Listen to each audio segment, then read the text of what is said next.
Donald Trump did an interview after his rally in Las Vegas last night with a reporter who was asking him genuinely hard questions, and he had no idea how to respond. He crumbled right before our very eyes. It's so funny to watch this guy be in an interview with people who aren't like Sean Hannity or Laura Ingraham and ask him genuine questions, because when he's in that space, he has no idea what he's doing, and it always goes really badly. So I have some clips from this interview to show you. They're very funny, to be honest. But before I do so, make sure to subscribe to this channel. It really helps. It goes an incredibly long way.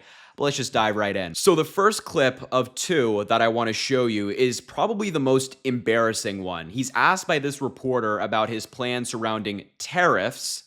And instead of answering the question, he kind of dodges it and stumbles over himself. His answer makes absolutely no sense. So let's just take a look at what Donald Trump had to say. But those foreign countries paying those tariffs, won't they pass those along? If they passed a tax on golf memberships, you would probably at your resorts pass that along to your members, right? You wouldn't have just absorbed it. It sort of depends on the market, not necessarily. You look like you might be a golfer, actually, but not really necessarily. Not a good one, sir. Not a good one. There aren't too many good ones around, I'll tell you. But So no, not really. I think that you're going to find, and I think when we do it, and different countries also will be tariffed differently. You know, there are some that make tremendous margins on us. We have countries, I won't go into it now, but we have countries that are charging us 200% and 250 and 300%, and we charge them nothing. And it's insane, and you just can't do it. And it's really not sustainable. It's not sustainable. There are certain countries that I'd rather not mention them now because I'll be mentioning them if and when we win. But they're going to have to pay up, and it's not going to have inflationary. If anything, it's going to go the opposite. We're going to be paying off debt because we have too much debt as a country. We have. All right.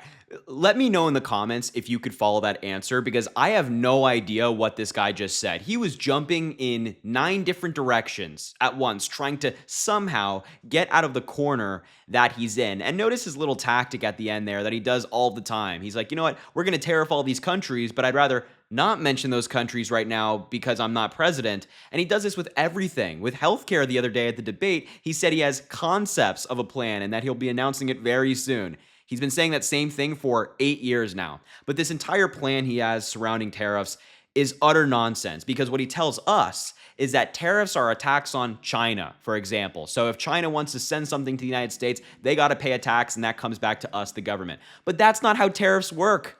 Tariffs are tax on imported goods. So when we, the United States, or a company, for example, imports something, the company pays the tax, and then subsequently, that tax is then passed on to the consumer in price raises at the grocery store. Tariffs are inflationary. That's why you have so many different economists around the world and around the country slamming Donald Trump's economic plans, because it would raise taxes, it would raise fees for your average American by around $4,000.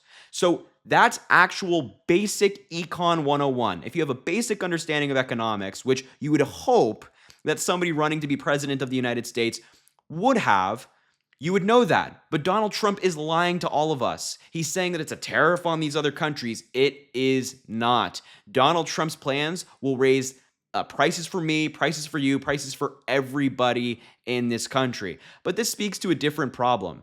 This deeper problem, this bigger problem, is the fact that Donald Trump has no idea what he's talking about. I don't think he's lying here. I don't think he's doing so intentionally. I genuinely just think that Donald Trump doesn't know what tariffs are, and I genuinely don't think he has any idea what he's doing. When you ask him about the economy or ask him about foreign relations and just policy generally, he doesn't know what he's talking about.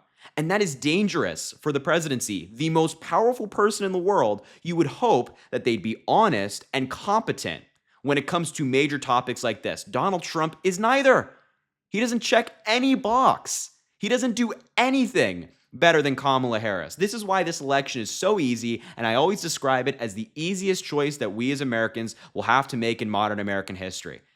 This fool has no idea what he's talking about. And we just saw it in that answer. We saw it when he spoke at the New York Economic Forum. We see it every single day. So that clip was already bad enough, but there's another one I want to show you where Donald Trump is asked what he's going to do to convince Republican voters who are voting for Kamala Harris to actually come back to his side and vote for him as opposed to her. So Let's just take a look at what he had to say to them. Absolutely. One last question, Mr. President. I know you have to go.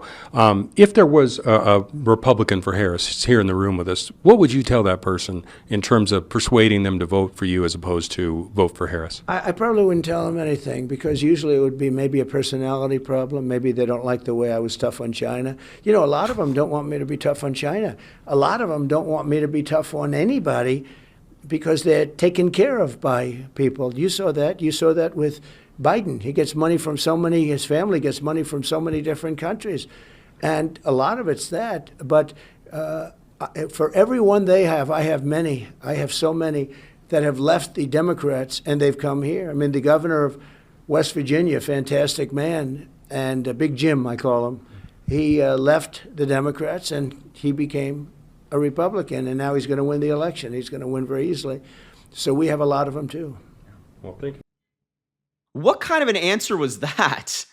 What a terrible answer. I mean, oh my God. So this guy is asked about people leaving his party, that they disagree with him so much so that they're going to vote for Kamala Harris, a Democrat, breaking party lines to do so. And he's asked, what would you say to those people? Like, how do you get them back in your side? And he says, well, I don't need them.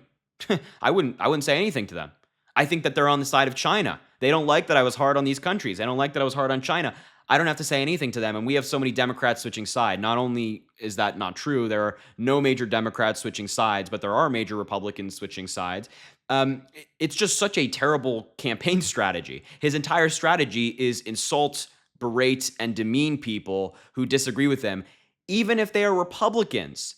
You know, Kamala Harris and Tim Walz, they're interested in getting every single voter, no matter what side of the aisle you're on. You could be a Republican. Maybe you voted Republican your entire life. Maybe you're an independent. Maybe you're a Democrat. Whatever you are, Kamala Harris and Tim Walz want your vote, and they will fight to get your vote. The umbrella of the Harris campaign is large. It fits a lot of people.